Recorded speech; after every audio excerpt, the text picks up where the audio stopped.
My mama was raised in the era when clean water was only served to the fairer skin. Doing clothes you would've thought I had help, but they wasn't satisfied unless I picked the cotton myself. Y'all, my mind is blown right now. I just got done reading an entire book about a t-shirt and how important its place is in the global economy. This is crazy. I'm about to take it to the streets, man. I need some explanations. Should the government intervene with global markets? Well, it depends on how bad the economy is going and whether they're going to actually do it to help boost the economy or to boost profits for everyone. You know, when the government steps in, it usually only benefits them or benefits a small few, like the corporate powers that be, or even hurts against us. Manager Hager was completely right with his explanation. The government does step in and help sometimes, but it also hurts sometimes. And we know from reading the book that tariffs are bad for some people, but they also help protect jobs in an industry that keeps our country running.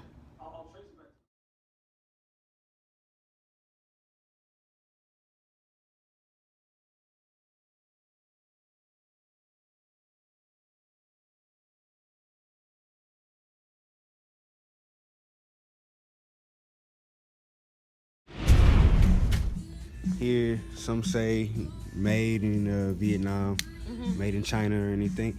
Have you ever thought about the journey of maybe this dress or this blouse or this shirt? Have you ever thought about?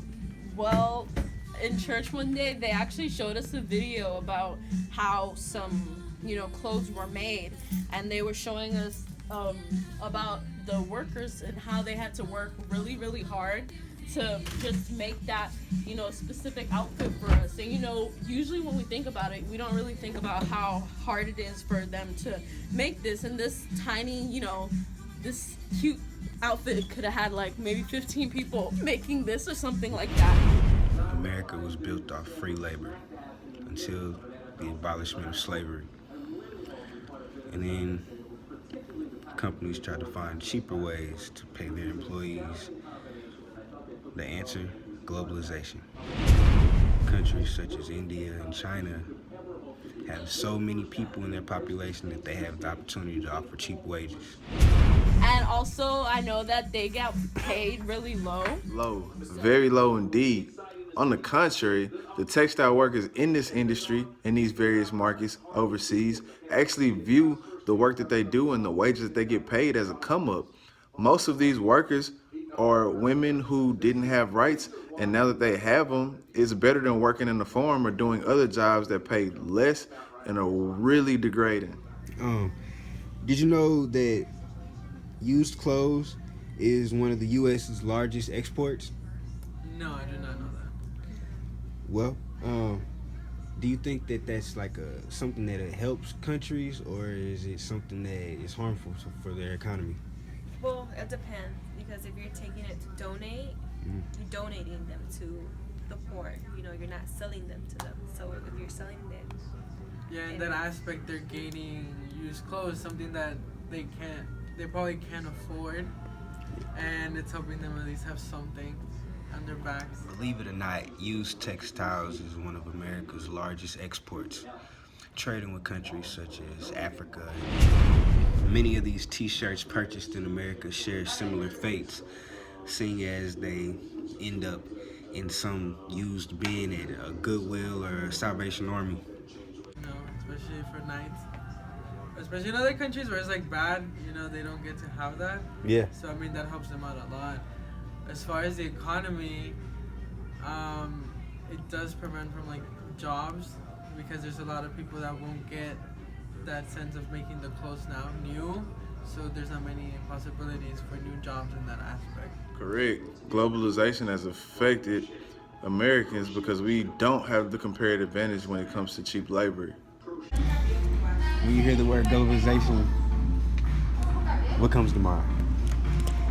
I think about our customers when, we have one customer, he comes in all the time and he'll spend $4,000 to $5,000 on our merchandise to go back to his country, to Mexico, and he'll sell what we have for probably $100 a pop. So it helps us, and I don't know how well it's helping him. I guess it's doing pretty good because he keeps coming back, but it helps us economically. You think politics should play a role in the fashion economy, in the fashion industry? No, it shouldn't play a part, because when you're dealing with politics, I mean, that's a touchy subject. And doing the industry of fashion or, you know, clothing designers, you should be able to express yourself, you know, through your style of dress. So when you're dealing with politics, it's too touchy, you know, like your friends, religion and politics is too touchy subject. So I think those are subjects that people would get judged off of. So I don't think it should. Thank you for joining us. We appreciate it. Congratulations. Congratulations. You deserve this. Congratulations. First of all, I know you can't hear us, but the crowd is excited. I know you've been up all night. We appreciate you coming out. It means everything to us. I'm Carrie Champion, the host and moderator, and welcome to First Take. This is Stephen A. Smith, ladies and gentlemen. Ladies and gentlemen.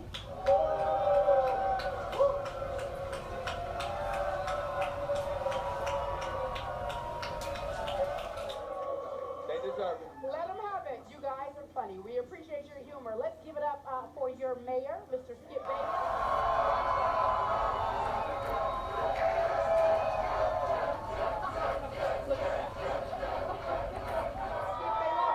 They love you. Okay, so let's get the show started. Thank you so much. We get it.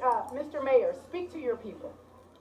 Thanks, Carrie. Clearly, the first graph shows that poverty is shrinking percentage-wise drastically over the last 20 years due to globalization.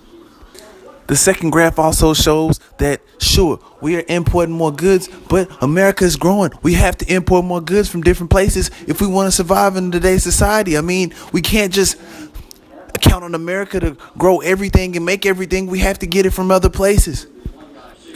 The only downfall I can see is that, you know, China on the other half of the globe is using a lot more natural resources, but hey, they're a developing country too. So, I mean, they'll probably count on us for newer technologies if we step up to the plate and create newer technology. At the end of the day, Skip, the distribution of wealth is changing.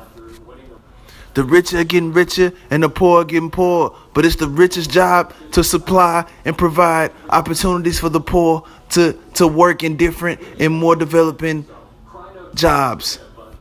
The numbers clearly support what I'm saying. Look at the graphs.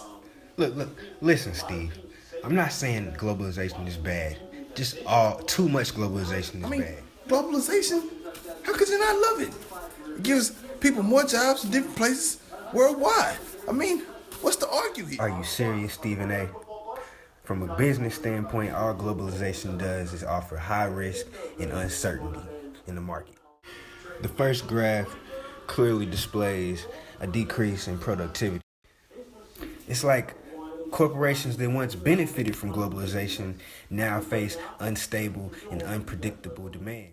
I'm sure in its beginning, globalization showed a lot of promise with the equal balance of exports and GDP.